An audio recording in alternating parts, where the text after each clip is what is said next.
안녕하세요. 우리가 이제 마르크스 아우렐리우스의 명상록이라는 책이 있는데 그 책을 읽기 위해서 사전에 마르크스 아우렐리우스에 대해서 간략하게 좀 알아보려고 합니다. 마르크스 아우렐리우스는 로마의 황제였는데 이 마르크스 아우렐리우스의 철학은 뭐 어떤 의미에서는 마르크스 아우렐리우스가 그렇게 본인이 직접적으로 천명한 바가 없고 또 어떤 의미에서는 어떤 선생으로부터 정확히 제자라고 뭐 인정되거나 스스로 인정했거나 뭐 이런 게 없어서 조금 논란의 여지는 좀 있습니다만 대개의 경우 마르크스 아우렐리우스를 스토아 학파의 철학자다 보통 이렇게 보고 있거든요. 그래서 이제 우선 마르크스 아우렐리우스와 스토아 학파의 관계, 스토아 학파가 어떤 흐름을 가졌고 마르크스 아우렐리우스는 그 스토아 학파의 계보 중에서 어느 대목에 어느 정도 시대에 해당하는지 이런 것들 먼저 살펴보겠습니다. 스토학파는 이제 크게 세 부분으로 나뉩니다. 고스토학파, 중기스토학파, 후기스토학파. 스토학파가 생각보다 꽤 오래 갔어요. 그래서 이제 고스토학파는 기원전 3세기경인데 이제 스토학파의 창시자인 제논부터 시작해서 클레안테스, 크리시포스로 이어지는 요 제자, 스승, 제자, 제자 뭐 이렇게 가는 요 흐름 요걸 이제 기원전 3세기경에 나타나는 고스토학파라고 봅니다. 제노는 원래 아테네 사람이 아니었는데 키티온의 제논이라고 하죠. 키티온이라는 곳의 출신인데 상인으로서 무역을 하기 위해서 배를 타고 왔다가 아테네 근처에서 난파돼서 아테네에 표류했고 거기서 이제 평소에 저희가 좋아했던 철학을 하게 되는 거죠. 그래서 참 좀 드라마틱합니다. 전 재산을 잃고 그래서 뭐또 뒤에 재산이 또 있다는 얘기도 있어서 뭐 정확하진 않습니다만 좀 드라마틱하게 하자면 전 재산을 잃고 철학을 하게 된 사나이 뭐 이렇게 됐어요. 그래서 이제 처음에는 뭐 그 누구죠? 크라테스라는 사람을 만나서 견유학파에 입문을 했죠. 그 얘기도 유명합니다. 너무 길게 하면 재미가 없겠군요. 예. 그래서 이제 그 견유학파의 수업을 먼저 받았는데 거기에 만족하지 않고 뭐 플라톤 아카데미 학파로부터도 뭐 피론의 회의주의 학파로부터도 변준술 학파로부터도 여러 가지 가르침을 배워서 그것을 나름대로 정리하고 종합해서 자신의 철학을 이제 설파한 거죠. 그래서 제논이 이제 그 포이킬리온 스토아, 그러니까 그 그림이 많이 그려져 있는 스토아라는 곳에서 강의를 주로 했기 때문에 노천 강의를 한 거죠. 그래서 스토아 학파라고 불렸다라는 거고요. 그 제논의 일대 제자인 클레안테스가 있고 클레안테스는 좀 명민하다기보다는 우직하고 끈기 있는 철학자였던 걸로 알려져 있고 이런 얘기들은 이제 유명한 철학자들의 생애와 사상이라는 곳에 잘 나타납니다. 그 클레안테스 제자가 크리시포스였는데 스승보다 훨씬 명민한 아주 논리적으로도 명철한 그런 이제 철학자여서 사실 크리시포스가 없었다면 스토학파도 없었다.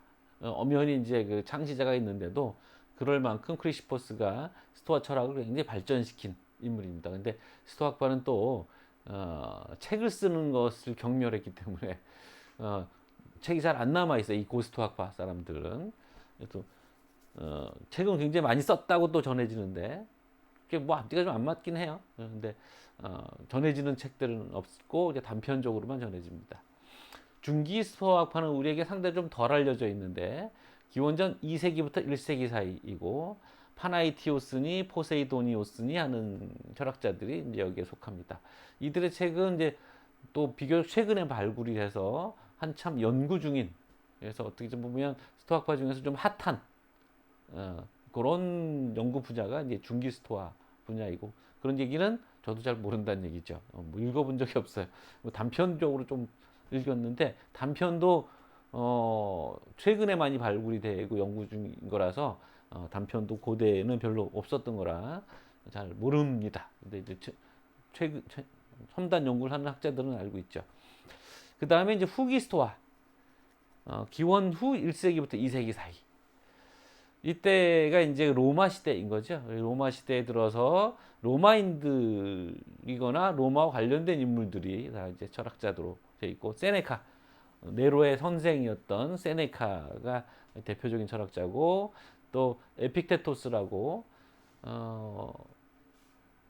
노예였다가 나중에 해방 노예가 된 에픽테토스가 이 후기 스토아에 속하고, 바로 마르쿠스 아우렐리우스가 아마도 에픽테토스의 책을 읽으면서 스토아 학파에 경도됐을 것이다라고 보통 얘기를 하거든요. 그래서 이 황제잖아요. 마르쿠스 아우렐리우스 황제 철학자가 노예였던 철학자로부터 배웠다라고 해서 이 스토아 학파의 어떤 그 신분의 어떤 스펙트럼이 굉장히 넓다라는 걸 알 수 있죠. 노예부터 황제까지도 같이 다 좋아했던, 따랐던 철학이다. 뭐 이런 거죠. 자, 이 이제 흉상이 마르쿠스 아우렐리우스입니다. 이거는 뭐 상당히 이제 실존했던 인물에 가까운 것이라고 이제 보고 있고요. 여기 뭐 써 있습니다. 121년 4월 26일 태어나서 180년 3월 17일 날 사망한, 아주 구체적인 날짜가 나와 있죠. 60 정도 살았어요. 로마의 황제였는데 161년부터 180년 20년간 재위했고, 스토아 철학자였고, 5명의 현명, 5명의 좋은 굿 엠파이어, 굿 킹 같은 거죠. 우리말로 이제 오현제, 일본 사람 번역이겠습니다만 오현제라고 부르는 5명의 황제들 중에 마지막 황제였고요. 이 말은 이제 뭐 니콜라 마키아벨리라는 사람이 13세기에 만들어냈다라는 얘기가 있고, 팍스 로마에 의해서 유지되는 어떤 세계의 평화, 이것을 마지막 황제이기도 하다라는 거고요. 그래서 로마 제국 시에 상대적으로 뭐 평화롭고 안정됐던 시기였다라는 얘기. 140년, 145년, 161년에 로마의 콘술을 지내기도 했다. 이 정도가 영어 설명을 한다니 들어있는 거고, 이게 이제 상당히 그 사실적으로 되어 있는 농사입니다. 그래서 오현제와 관련돼서 이제 마르쿠스 아우렐리우스 간단하게 하겠습니다. 오현제는 네르바, 트리아누스, 하드리아누스, 안토니누스 피우스, 그리고 마르쿠스 아우렐리우스 이렇게 됩니다. AD 96년부터 180년 사이, 한 100년간 정도 되는 그 기간이죠. 특이한 것은, 그리고 아이러니한 것은, 이 오현제들이 쭉 이어지는데 이 사람들에게 친아들이 없어요. 그래서 뭐 양아들로 삼거나 뭐 이렇게 해서, 또는 왕위를 이제 자기 아들이 아닌 자에게 물려주는 방식으로 해서, 그러니까 참 이게 인간이라는 게 그런 거죠. 아들이면 좋고 나쁨을 가리지 않고 물려주는데, 아들이 없으니까 좋은 사람을 찾아서 황제를 물려준 거죠. 그래서 이제 이 안토니우스 피우스의 양아들이 마르쿠스 아우렐리우스였는데, 이 당시에는 또 황제가 둘이었어요.